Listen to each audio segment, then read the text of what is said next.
तो फ्रेंड्स, आज हम बात करने वाले हैं कि ये जो कूलिंग कॉइल हमारी होती है या फिर इवेपोरेटर असेंबली जिसको हम बोलें, जो यहाँ लगी रहती है। ऑलरेडी मैंने आपको डायग्राम वगैरह ये सब कुछ समझा चुका हूँ कि एसी सिस्टम की वर्किंग कैसे होती है और उसके बाद में किस तरह से गैस फॉर्मेशन, लिक्विड फॉर्मेशन होती है, सब मैं आपको समझा चुका हूँ।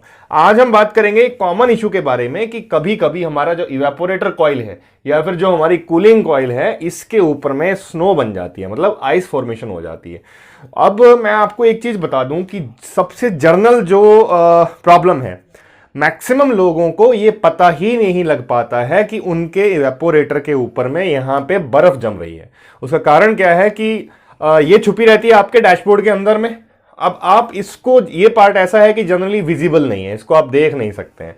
अब होता ये है कि हम जिस टाइम पे अपना एसी ऑन करते हैं, एसी ऑन करने के टाइम पे यहाँ पे हमारे को वेंट्स में से कूलिंग नहीं आती है, मतलब ठंडी हवा नहीं आती है। अब हम जाते हैं एसी वाले के पास में, वो चेक करता है, जब देखता है कि यार गैस भी सही है, एवरीथिंग इज ओके, सब कुछ सही होता है, बट प्रॉब्लम क्या हो रही है, कूल एयर नहीं आ रही है, ठंडी हवा नहीं आ रही है। हमें बोल दिया जाता है कि पूरा सिस्टम ओवरऑल होगा, ये भी चेंज करो, ये भी चेंज करो, ये भी चेंज करो, सब कुछ चेंज करो। बट कहानी ये होती है कि एक्चुअल में इसके ऊपर में बर्फ जम रही होती है। अब आप यहां पे देखेंगे, इसके अंदर में फिन्स लग रखे हैं। मैंने आपको दिखाया था, ये जो इस तरह से नीचे की तरफ में जा रहे हैं ना, ये जो सेंटर में ये फिन्स लग रखे हैं। इन फिन्स के आर पार जो है वो हवा ट्रेवल करती है। आपका ब्लोअर फैन जो होता है, लेट अस सपोज जैसे ये आपकी कूलिंग कॉइल है, इस तरह से लगी रहेगी। तो इस पीछे में, मतलब सॉरी, ये उल्टा पकड़ा हूं अभी मैं, ये आपका इनलेट हो गया, ये आपका आउटलेट हो गया। तो इस तरफ में आपका ब्लोअर मोटर लगा रहेगा और एयर जो है आपकी, जो गाड़ी में से एयर ये खींचेगा, मतलब गर्म हवा जो आपकी गाड़ी में रहेगी वो यहां से पास होके जाएगी इस कूलिंग कॉइल में। एक्चुअल में जो रेफ्रिजरेंट फ्लो कर रहा है, वो जो ठंडा रेफ्रिजरेंट है उसके थ्रू में पास होके जाएगी आपकी गाड़ी की गर्म हवा। अब जब वो पास होके जाएगी तब यहां से निकलेगी तो ठंडी होके जाएगी।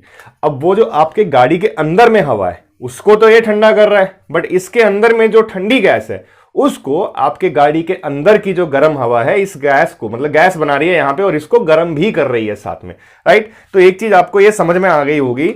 बेसिक मेरा कहने का मतलब ये है कि जो आपका कूलिंग का प्रोसेस है वो इसके ऊपर में बहुत डिपेंड करता है।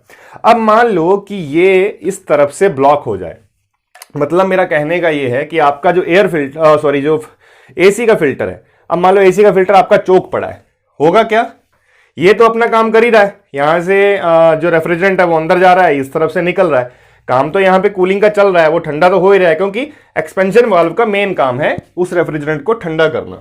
अब हो क्या रहा है, आपका फिल्टर जो लगा है, एसी का फिल्टर जो लगा है वो चोक पड़ा है। अब होगा क्या, उसमें से जो एयर है आपके गाड़ी के जो अंदर की हवा है वो पास नहीं हो पाएगी। ये मेजर कारण मैं आपको बता रहा हूं, सबसे जो मेजर कारण होता है वो हवा यहां से पास नहीं हो पाएगी। अब हवा पास नहीं होगी जब गर्म हवा, तो इसके अंदर में जो रेफ्रिजरेंट है वो ठंडा ही होता चला जाएगा, क्योंकि इवेपोरेटर, देखो इसका नाम है, सिंपल सी अगर आप भाषा में समझेंगे, इसका नाम ही इवेपोरेटर है। इवेपोरेटर मतलब इवेपोरेट करना, मतलब इसके अंदर में जो आपका रेफ्रिजरेंट है उसको इवेपोरेट करता है, गैसेस फॉर्म में बनाता है। अब होता यह है कि फिल्टर चोक होने की वजह से यहां से एयर तो पास करेगी नहीं और आपका इवेपोरेटर जो है वो सही से काम नहीं कर पाएगा और ये ठंडी ही होती चली जाएगी कॉइल। और ठंडी होने की वजह से, ज्यादा ठंडी होने की वजह से आइस बिल्डअप होने का कारण क्या होता है, क्योंकि एक मॉइस्चर भी आपका यहां पे फॉर्म हो रहा होता है। अब गाड़ी के अंदर में जिस टाइम पे आप बैठे हैं तब वहां पे जो हवा है उसमें मॉइस्चर भी है। अब जैसे आप देखते होंगे गाड़ी, जैसे इस टाइम पे आप एसी चलाते हैं ना, तो गाड़ी के नीचे वाटर की ड्रॉपलेट्स गिरती हैं, पानी गिरता है। वो किस लिए गिरता है, क्योंकि जो ह्यूमिडिटी होती है अंदर, वो ह्यूमिडिटी इसके साथ में यहाँ पे, मतलब एक्ट करके इसके साथ में मिलके वो वाटर ड्रॉपलेट्स वहां पे फॉर्म होते हैं। अब जो वाटर ड्रॉपलेट्स हैं, जो ह्यूमिडिटी यहाँ पे चिपकी पड़ी है, वो ह्यूमिडिटी क्या होगी, बिल्कुल एकदम चिल्ड आपका रेफ्रिजरेंट के कांटेक्ट में आके वहां पे आइस फॉर्मेशन कर देगी। अब जब यहां पे आइस बिल्डअप हो जाएगी तो ठंडी हवा तो आपको वैसे ही बिल्कुल नहीं आने की। तो ये तो हो गया आपका पहला कारण। फर्स्ट रीजन इज डर्टी और चोक्ड आपका एसी का फिल्टर। अब एक कहानी और होती है, मान लो आपका एसी का फिल्टर एकदम नया है, एकदम फर्स्ट क्लास है, बट आपने उसका एयर फ्लो का डायरेक्शन जो है उल्टा कर रखा है।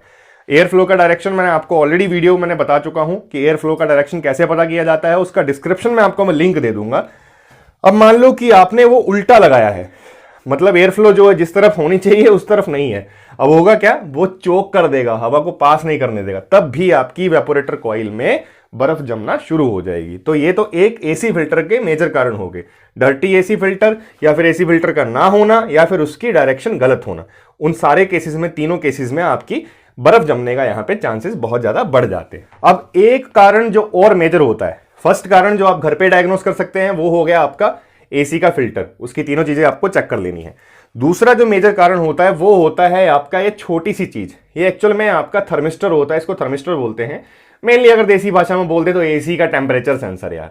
ये आपकी कूलिंग कॉइल में लगा रहता है इस तरह से, जैसे मतलब यहाँ पे वेंट्स के अंदर में ये चिपका रहेगा इस तरह से।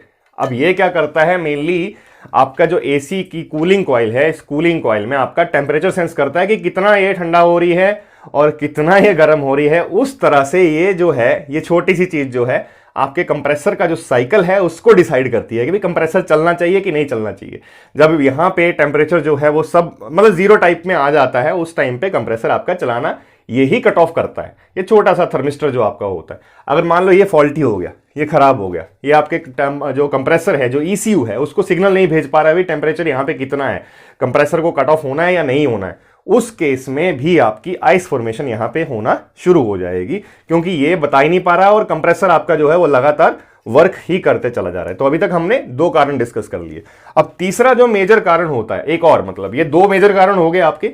एक और मेजर कारण ये होता है कि आपकी जो रिसीवर ड्रायर बॉटल है, मैंने आपको बताया था आपके एसी सिस्टम की जब फंक्शनिंग आपको समझाई थी कि रिसीवर ड्रायर बॉटल, इसके मेन 3 फंक्शन होते हैं। उनमें से एक फंक्शन मैंने क्या बताया था कि जितना भी मॉइस्चर होता है सिस्टम में, अगर आपके में मॉइस्चर है तो उसको ये ट्रैप करके रख लेता है। अब रिसीवर ड्रायर बोतल जो है वो मान लो आपकी चोक हो जाती है, तो होगा क्या, अगर सिस्टम में मॉइस्चर है तो वो इसको आगे भेज देगा। अब मॉइस्चर मतलब कहने का सीधी सी बात है वाटर ड्रॉपलेट्स, पानी। अब पानी अगर सिस्टम में जा रहा है और पानी को क्या आप ठंडा करोगे जिस टाइम पे, तो वो बर्फ ही बनेगा। तो उस टाइम पे भी आपका सिस्टम में बर्फ बनना यहां पे शुरू हो जाती है। सबसे बड़ी प्रॉब्लम, अगर सिस्टम के अंदर में मॉइस्चर है ना, तो सबसे बड़ी प्रॉब्लम आपको मैं बता देता हूं, आपका कंप्रेसर डैमेज होने के बहुत चांस रहते हैं।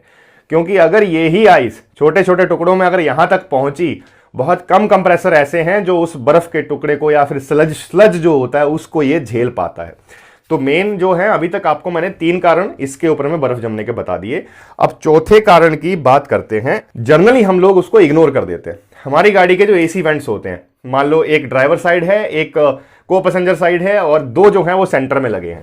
हमने खाली एक को खोल रखा है, एक ही वेंट हमारा ओपन है, बाकी 3 हमारे बंद है। ठंडी हवा सारी यहीं पे एक्युमुलेट होती जा रही है कॉइल के पास में, खाली एक से निकल रही है, मतलब एस्केप नहीं हो पा रही है।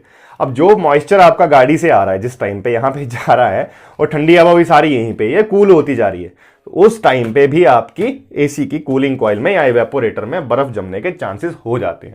बट मैं दोस्त मेनली आपको बता दूं, जो 2 कारण है वो सबसे ज्यादा रहते हैं।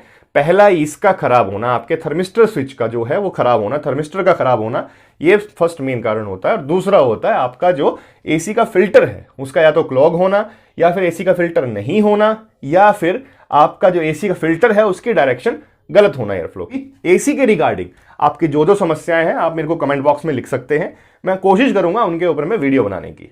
तो मिलते रहेंगे अच्छी अच्छी वीडियोस में, तब तक के लिए जय हिंद, जय भारत।